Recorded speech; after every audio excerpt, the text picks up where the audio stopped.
আসসালামু আলাইকুম। আশা করি সবাই ভালো আছেন। দীর্ঘদিন পর আপনাদের সামনে হাজির হয়ে গেলাম ভারতীয় পণ্যের বাজার সম্পর্কে জানাতে। বিশেষ করে বাংলাদেশে ভারতীয় পণ্যের যে বিশাল বাজার গড়ে উঠেছিল তা ধীরে ধীরে ধ্বংসের পথে এগিয়ে যাচ্ছে, নিস্তেজ হয়ে যাচ্ছে এক কথায়। তো শুরুতেই আপনাদের কাছে একটি অনুরোধ, আপনারা দীর্ঘদিন আমার চ্যানেলের ভিডিওগুলো দেখছেন না, যা আমার চ্যানেলকে ডাউন করে দিয়েছে, এবং আপনাদের সহযোগিতা ছাড়া এই প্রচারণা কিন্তু কখনোই সম্ভব নয়। আপনাদের প্রত্যেকের জায়গা থেকে বেশি বেশি করে ভিডিওগুলো শেয়ার করুন, নিজে দেখুন, অপরকে দেখতে উৎসাহিত করুন, তাহলে এই আন্দোলনকে বেগবান রাখা যাবে, না হলে নিস্তেজ হয়ে যাবে। তো যে বিষয়টি বলছিলাম সেটি হচ্ছে ভারতীয় পণ্যের বাজার। বাংলাদেশে ভারতীয় পণ্যের বাজার সয়লাব হয়ে গিয়েছিল এক সময়।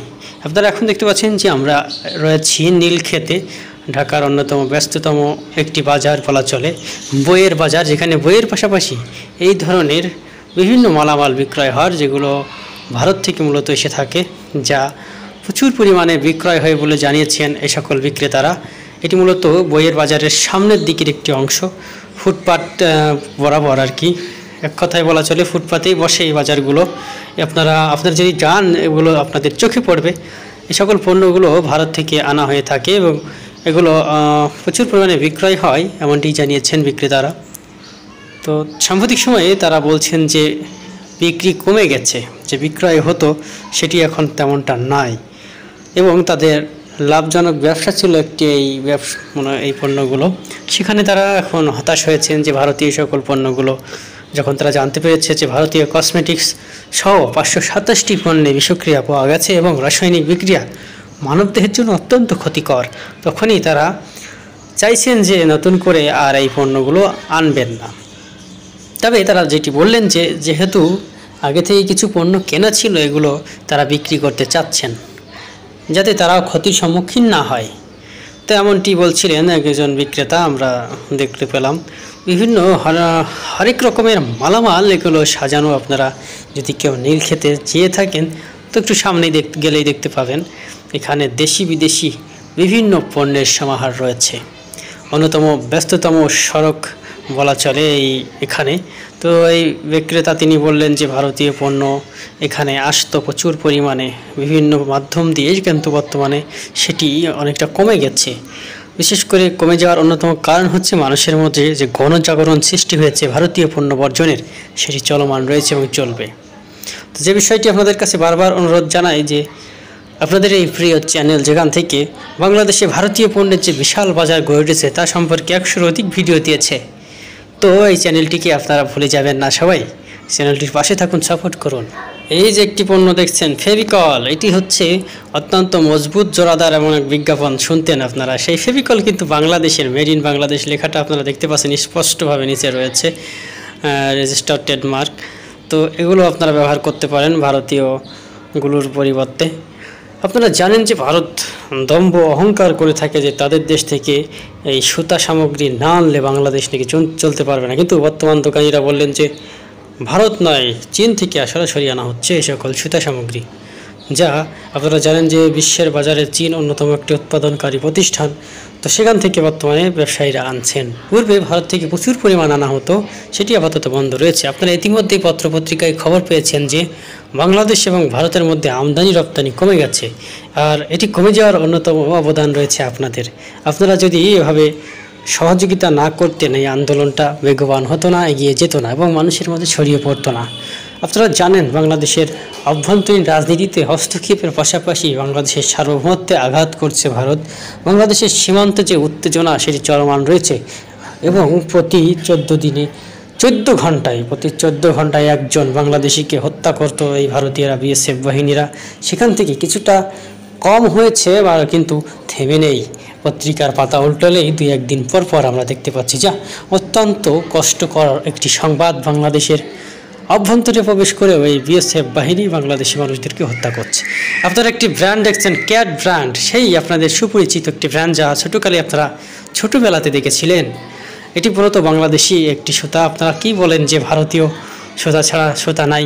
যারা অনেকেই কমেন্ট বক্সে ভারতীয়রা আমাদের এই ভিডিও দেখেন, দেখুন ভারতের পাশাপাশি বাংলাদেশও দীর্ঘদিন সুতা উৎপাদন করে আসতো। বাংলাদেশের ঝিনাইদহ যশোরে যে তুলা চাষের জন্য বিখ্যাত ছিল, সেই বাজারটাকেও ধ্বংস করে দিয়েছে ভারত, পার্শ্ববর্তী ভারত, সেখানে তারা নিজেদের আধিপত্য বিস্তারের জন্য।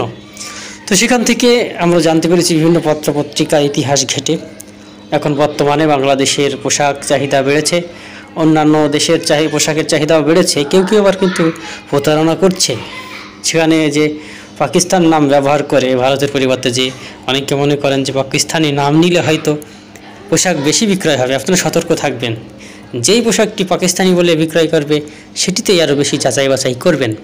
আপনারা জানেন যে অনেক ভারতীয় পণ্য পাকিস্তানি নামে বিক্রয় হচ্ছে। এমনকি আপনারা 2-1 দিন আগেই একটি সংবাদ শুনেছেন, সবচেয়ে আলোচিত একজন দম্পতি সময়ের সানভিজ বাইতানির, তারা হচ্ছে এই যে ভারতীয় পোশাক বিক্রয় করত এবং পাশাপাশি গুলিস্তানের পণ্য পাকিস্তানের নামে বিক্রয় করত। কি ভয়াবহ একটা অবস্থা। স্বপ্ন সুপার শপে এসে গেলাম আমরা। আপনারা দেখতে পাচ্ছেন যে স্বপ্ন সুপার শপ তারা ভারতীয় পণ্যকে প্রমোট করত। বর্তমানে বিভিন্ন সংবাদ প্রচারের পরপর তারাও সতর্ক হয়েছে। বর্তমানে তারা বেশি বেশি বাংলাদেশি পণ্য বিক্রয় করছে এবং বাংলাদেশের ব্যবসাকে বেগবান করার জন্য অঙ্গীকার করেছে। আপনারা জানেন যে স্বপ্ন সুপার শপ প্রতি শুক্রবার শনিবার দেশের যে বিভিন্ন স্থানে তাদের আউটলেট রয়েছে সেখানে তারা ছাড় দিয়ে থাকে। তবে এই ছাড়ের মধ্যেও রয়েছে শুভঙ্করীর ফাঁকি।